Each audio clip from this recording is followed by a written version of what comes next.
കേരളത്തെ ഞെട്ടിക്കുന്ന വാർത്തകളാണ് മുഖ്യമന്ത്രിയുടെ ഓഫീസ്.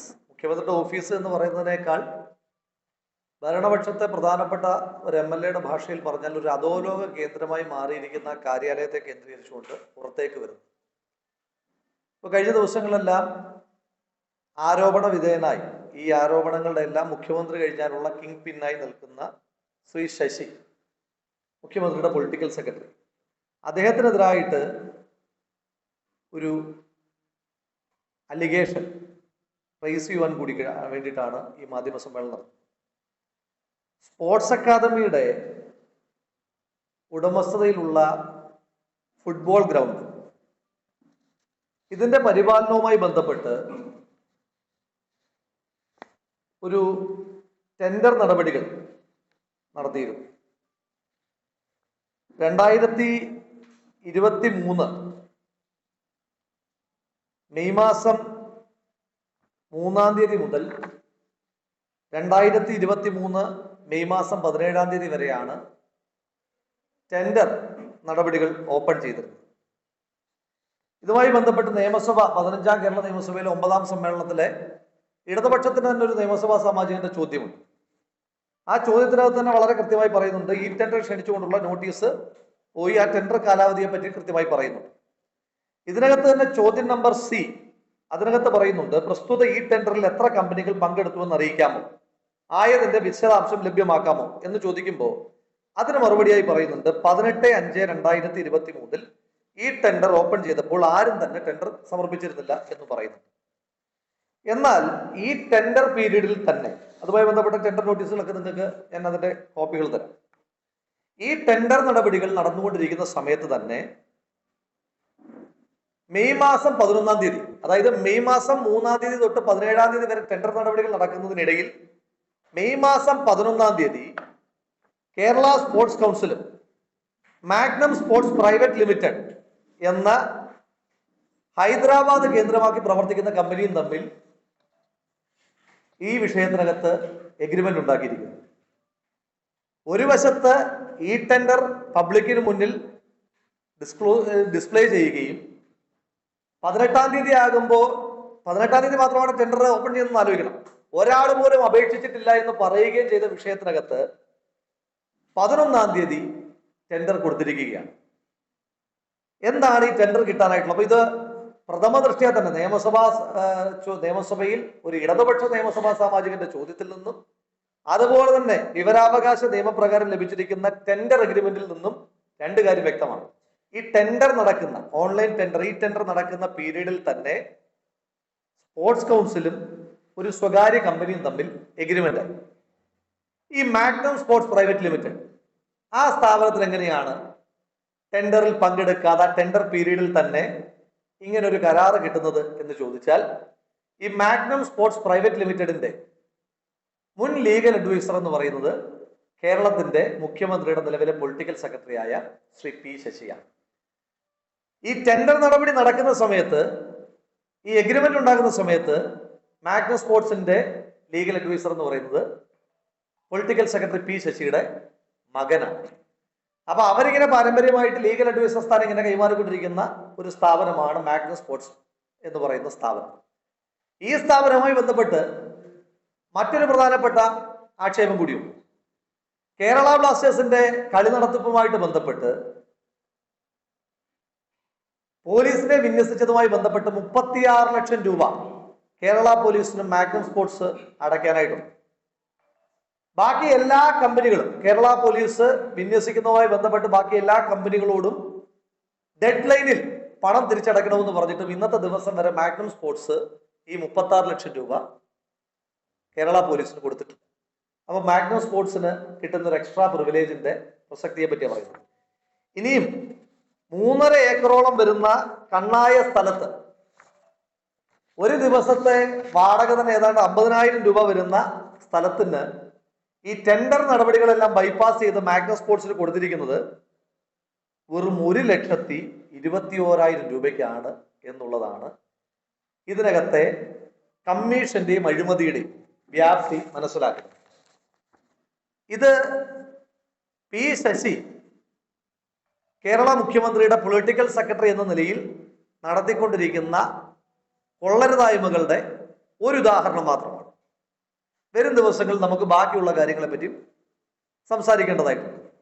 ഈ വിഷയത്തിനകത്ത് ഇന്ന് തന്നെ നമ്മൾ പരാതിയുമായിട്ട് മുന്നോട്ട് പോവുകയാണ്. കാരണം ഈ ടെൻഡറിന്റെ നഗ്നമായ വയലേഷൻ അവിടെ ഉണ്ടാകുന്നുണ്ട്.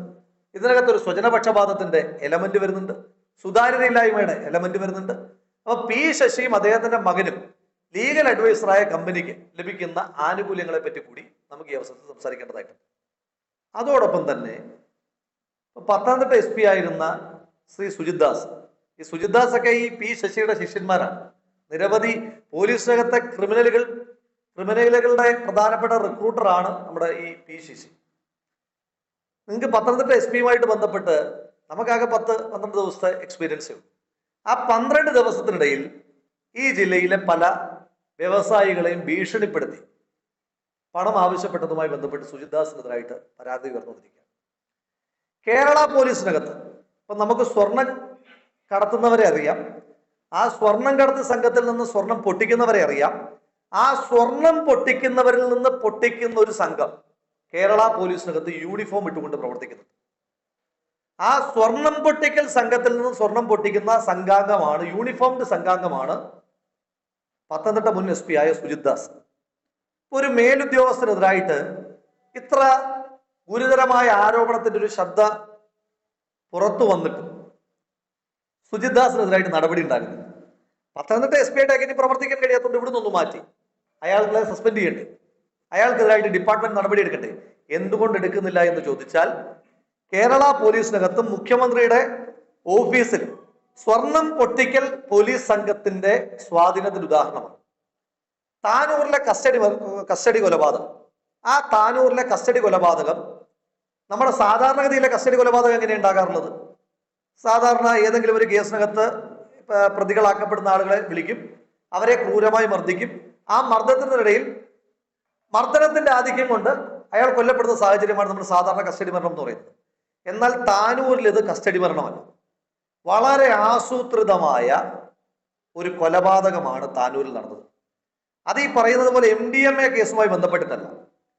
വളാഞ്ചേരി കേന്ദ്രമാക്കി പ്രവർത്തിക്കുന്ന ഈ സുജിത് ദാസിന്റെ ബോസായ ഒരു സ്വർണ്ണക്കടത്തുകാരൻ, ആ സ്വർണ്ണക്കടത്തുകാരിൽ നിന്ന് സ്വർണം പൊട്ടിച്ച സംഘത്തെ പറ്റി വിവരമുള്ള ആള് എന്ന നിലയിലാണ് വളരെ ബോധപൂർവം ആസൂത്രിതമായി സുജിത് ദാസിന്റെ നിർദ്ദേശപ്രകാരം കൊട്ടേഷൻ വാങ്ങിയിട്ട് സുജിത് ദാസിന്റെ പേഴ്സണൽ ഷാഡോ ടീമിൽപ്പെട്ട ആളുകൾ ഇയാളെ കൊന്നതിന് ശേഷം സ്റ്റേഷനിൽ എത്തിക്കുന്നതിന്റെ ഗൗരവതരമായിട്ടുള്ളൊരു വിഷയമാണ് സൂചിപ്പിക്കാനായിട്ടുള്ളത്. ഈ സുജിത് ദാസ് എന്ന് പറയുന്ന ആൾ കേരളത്തിലെ സ്വർണ്ണക്കടത്ത് നെക്സസിന്റെ ഏറ്റവും പ്രധാനപ്പെട്ട കണ്ണിയാണ്. ഈ സുജിത് ദാസ് പോലീസ് സേനയിൽ ചേരുന്നതിന് മുൻപ് ഇയാൾ കസ്റ്റംസ് ഉദ്യോഗസ്ഥനായി. നിങ്ങൾ അന്വേഷിച്ചു നോക്കൂ. ഈ സുജിത് ദാസിന് കസ്റ്റംസ് ഉദ്യോഗസ്ഥനായിരിക്കെ വളരെ മോശം ട്രാക്ക് റെക്കോർഡ് ഉണ്ടായിരുന്ന ഒരു ഉദ്യോഗസ്ഥനാണ് പിന്നീട് IPS എഴുതി കേരള പോലീസിലേക്ക് വന്നിരിക്കുന്നത്. സുജിത് ദാസിന്റെ പ്രധാനപ്പെട്ട അന്വേഷിക്കുന്ന കേസുകൾ ഇത്തരത്തിലുള്ള കേസുകളാണ്, സാധാരണ ലോ ആൻഡ് ഓർഡർ കേസുകളല്ല, സ്വർണ്ണക്കടത്തുമായി ബന്ധപ്പെട്ട കേസ്. മലപ്പുറത്തെ സുജിത് ദാസ് ഏറ്റവും അധികം ഫോളോ അപ്പ് ചെയ്തിട്ടുള്ള കേസ് എന്ന് പറയുന്നത് നമ്മുടെ ഈ 3 അക്ക ലോട്ടറിയുടെ പരിപാടിയുണ്ട്. 3 അക്ക ലോട്ടറിയുടെ ഒരു വലിയ സംഘം മലപ്പുറം കേന്ദ്രമാക്കി പ്രവർത്തിക്കുന്നുണ്ട്. ആ 3 അക്ക ലോട്ടറിക്കാരുടെ കേസുകളാണ് സുജിത് ദാസ് ഏറ്റവും അധികം ഫോളോ അപ്പ് ചെയ്തത്. എന്തിനാണെന്ന് ചോദിച്ചാൽ ആ 3 അക്ക ലോട്ടറി സംഘത്തെ, ആ സംഘങ്ങളെ വിരട്ടി അവരിൽ നിന്ന് പണം ധനസമാഹരണം നടത്തുന്ന ആളായിരുന്നു സുജിത് ദാസ്. വളരെ മോശമായ ക്രിമിനൽ ട്രാക്ക് റെക്കോർഡുകളുള്ള ഒരു ഉദ്യോഗസ്ഥനാണ് സുജിത് ദാസ്. ഈ സുജിത് ദാസിനെയാണ് പി ശശിയുടെ പ്രത്യേക നിർദ്ദേശപ്രകാരം പത്തനംതിട്ടയിലേക്ക് അടക്കം ട്രാൻസ്ഫർ ചെയ്യുന്നത്. അപ്പൊ നമ്മൾ മനസ്സിലാക്കേണ്ടത് ഇപ്പം ADGP അജിത് കുമാർ, വ്യക്തിപരമായൊരു സന്തോഷം ഈ വിവരങ്ങളൊക്കെ വരുമ്പം വ്യക്തിപരമായൊരു സന്തോഷം എനിക്ക് ഉണ്ടാകുന്നത്, ഇപ്പം DYFIക്കാരും BJPക്കാരും ഞാൻ യൂത്ത് കോൺഗ്രസ് പ്രസിഡന്റ് ആയപ്പോൾ ഏറ്റവും അധികം ആക്ഷേപങ്ങളുമായി വ്യക്തിപരമായ അറ്റാക്കുമായി വന്നൊരു വിഷയമായിരുന്നു യൂത്ത് കോൺഗ്രസിന്റെ തെരഞ്ഞെടുപ്പുമായി ബന്ധപ്പെട്ട ചില ആക്ഷേപം. അന്ന് ഞാൻ പറഞ്ഞിരുന്നു, വളരെ പരസ്യമായി തന്നെ പറഞ്ഞിരുന്നു, ഈ വിഷയത്തിനകത്ത് എനിക്ക് ഒളിക്കാനൊന്നുമില്ല. അതുകൊണ്ട് എന്നെ മൊഴിയെടുക്കാൻ വേണ്ടി വിളിച്ചപ്പോൾ ഞാൻ പറഞ്ഞിരുന്നു, ഒരു മുൻകൂർ ജാമ്യം പോലും തേടാതെ, ഒരു നോ ടു അറസ്റ്റ് പോലും തേടാതെയാണ് ഞാൻ പോലീസുമായി ഈ വിഷയത്തിൽ സഹകരിക്കുന്നതെന്ന്. അത് ഈ പിണറായി വിജയൻ എന്റെ കൈ ശുദ്ധമാകുന്ന എന്ന് പറഞ്ഞിട്ട് പോകുന്ന പോലെയല്ല, ശുദ്ധമായതുകൊണ്ട് തന്നെയാണ് ആ കോൺഫിഡൻസിൽ പോയത്. ഇപ്പൊ പുറത്തു വരുന്ന വിവരങ്ങൾ എന്താ? അന്ന് അത് ഏറ്റവും അധികം റിപ്പോർട്ട് ചെയ്തൊരു ചാനൽ തന്നെ ഇപ്പോൾ പറയുന്നു ADGP അത് അന്വേഷിച്ച സംഘത്തിന് നിർദ്ദേശം കൊടുക്കുകയാണ്, ഒരാഴ്ചക്കുള്ളിൽ ഷാഫി പറമ്പിലിനെയും രാഹുൽ മാങ്കൂട്ടത്തിനെയും അറസ്റ്റ് ചെയ്യണം. പി ശശിയുടെ നിർദ്ദേശമുണ്ട്. ഒന്ന് ആലോചിച്ച് നോക്കണം. നമ്മൾ നരേന്ദ്രമോദിയുടെയും അമിത്ഷായുടെയും പൊളിറ്റിക്കൽ വെണ്ടേറ്റ അന്വേഷണ സംഘങ്ങൾ നടക്കുന്നു എന്ന് പറയുമ്പം പ്രതിപക്ഷത്തെ ഒരു യുവജന സംഘടനയുടെ അധ്യക്ഷനും മുൻ അധ്യക്ഷനും എതിരായിട്ട് ഒരു പൊളിറ്റിക്കൽ വെണ്ടേറ്റ അന്വേഷണം വേണ്ട, ഒരാഴ്ചക്കുള്ളിൽ അറസ്റ്റ് ചെയ്താൽ മതി. അപ്പൊ അതനുസരിച്ച് തെളിവുകൾ ഉണ്ടാക്കാൻ നോക്കും. എന്നിട്ടും തെളിവുകളൊന്നും ലഭിക്കാത്തത് കൊണ്ടാണ്, ഒരു തെളിവ് ഉണ്ടാക്കാൻ പോലും പറ്റാത്തത് കൊണ്ടാണ് ഞങ്ങളെ അറസ്റ്റ് ചെയ്യാൻ കഴിയാത്തത്. അപ്പൊ ADGP അജിത് കുമാറിന്റെ നേതൃത്വത്തിൽ ഒന്ന് ആലോചിച്ച് നോക്കൂ, ഭരണപക്ഷത്തെ ഒരു MLA ഗുരുതരമായ ഒരു പരാതി ഉന്നയിക്കുന്നു. പോലീസ് സംരക്ഷണം വേണമെന്ന് ചോദിക്കുമ്പോൾ അയാൾ പറയുന്നത് എനിക്ക് വേണ്ട, എനിക്ക് തോക്ക് തന്നാൽ മതിയെന്ന്. ഭരണപക്ഷത്തെ ഒരു MLA പറയുന്നു ADGP നിങ്ങളെപ്പോലുള്ള മാധ്യമ പ്രവർത്തകരെയും എന്നെ പോലുള്ള പൊതുപ്രവർത്തകരുടെയും ഫോൺ കോളുകൾ ചോർത്തുന്നു എന്ന് പറയുന്നു. ആ വിവരം നിങ്ങൾ എങ്ങനെ അറിഞ്ഞു ചോദിക്കുമ്പോൾ MLA പറഞ്ഞത് ഞാൻ ചോർത്തിയെന്ന്. ADGP ചോർത്തുന്നു, ADGPയുടെ ഫോൺ MLA ചോർത്തുന്നു. എന്തൊരു വലിയ ദുരവസ്ഥയിലേക്കാണ് കേരളം പോയിക്കൊണ്ടിരിക്കുന്നത്. അപ്പൊ അതുകൊണ്ട് ADGP അജിത് കുമാറും പിന്നെ സുജിത് ദാസിനോട് സൂചിപ്പിക്കാനായിട്ടുള്ള അയാളുടെ ഫോൺ സംഭാഷണം നമ്മൾ കേട്ടു. നാണം തോന്നി. അയാളിപ്പോ ഡിപ്പാർട്ട്മെന്റിൽ നിന്ന് പുറത്താക്കിയാൽ പോലും ഒരു കുഴപ്പമില്ലാത്ത അത്ര വലിയ ധനസമ്പാദന അയാൾ നടത്തിയിട്ടുണ്ട്. അയാളുടെ ഇൻകം അന്വേഷിക്കേണ്ടതായിട്ടുണ്ട്. അയാള് മലപ്പുറത്തുള്ള ഒരു വിവാദ വനിതയ്ക്ക് 2 കോടി രൂപ നിങ്ങളുടെ അക്കൗണ്ടിൽ നിക്ഷേപിക്കാമോ എന്ന് ചോദിച്ചതിന്റെ അടക്കമുള്ള പരാതികളും വിവരങ്ങളും പുറത്തേക്ക് വരുന്നുണ്ട്. അപ്പൊ ഇതുപോലെ പോലീസ് ഉദ്യോഗസ്ഥന്മാരെന്ന് പറയുന്നത് എല്ലാവരും മോശമാണെന്ന് പറയുന്നില്ല. ഒരു സംഘം പോലീസ് ഉദ്യോഗസ്ഥന്മാർ തീവ്രവാദികളെക്കാൾ കൊള്ളക്കാരേക്കാൾ വലിയ കൊള്ളക്കാരായി സേനയ്ക്കകത്ത് പ്രവർത്തിച്ചുകൊണ്ടിരിക്കുക. അപ്പൊ ഈ കൊള്ളക്കാരുടെ പ്രത്യേകത അവർക്ക് നിയമപരമായ ട്രെയിനിങ് ലഭിക്കുന്നില്ല. ഈ സുജിത് ദാസിന്റെ അജിത് കുമാറിന്റെ ഒക്കെ പ്രത്യേകത, ഒരു കേസ് വന്നാൽ അതിനെ എങ്ങനെയാണ് നേരിടേണ്ടത് ആ തെളിവ് കൂടി നശിപ്പിച്ചിട്ടാണ് ഇവരെല്ലാം ക്രൈം ചെയ്തുകൊണ്ടിരിക്കുന്നത്.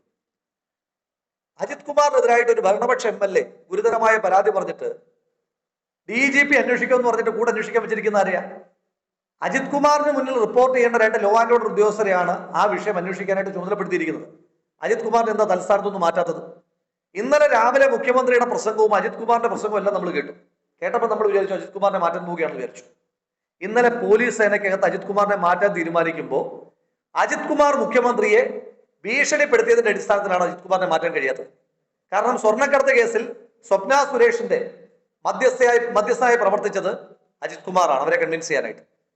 അപ്പോ മുഖ്യമന്ത്രിക്ക് അജിത് കുമാറിനോടുള്ള ഭയമാണ്, പേടിയാണ് അജിത് കുമാറിന്റെ പദവി.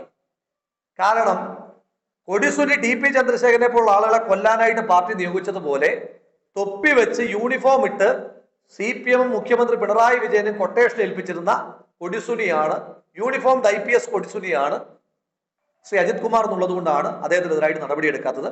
അപ്പൊ ഈ P ശശിക്കെതിരായിട്ടുള്ള ഈ വിഷയത്തിനകത്തടക്കം നിരവധിയായ ആക്ഷേപങ്ങളും പരാതികളും വരുന്നുണ്ട്. അപ്പൊ P ശശിയെ തൽസ്ഥാനത്തൊന്ന് മാറ്റി നിർത്തണം, അജിത് കുമാറിനെ ഒഴിവാക്കണം. കേരളത്തിന്റെ മുഖ്യമന്ത്രി, ആഭ്യന്തര വകുപ്പിന്റെ കൂടി ചുമതല വഹിക്കുന്ന മുഖ്യമന്ത്രിയുമായി ബന്ധപ്പെട്ടിട്ടാണ് ഈ ആക്ഷേപങ്ങളെല്ലാം. അദ്ദേഹവും രാജിവെക്കണമെന്ന് ആവശ്യപ്പെടുകയാണ്. ഈ വിഷയവുമായി ബന്ധപ്പെട്ട് കോടതിയിലും അതുപോലെ തന്നെ അല്ലാതെയും പരാതികളുമായി നമ്മൾ മുന്നോട്ട്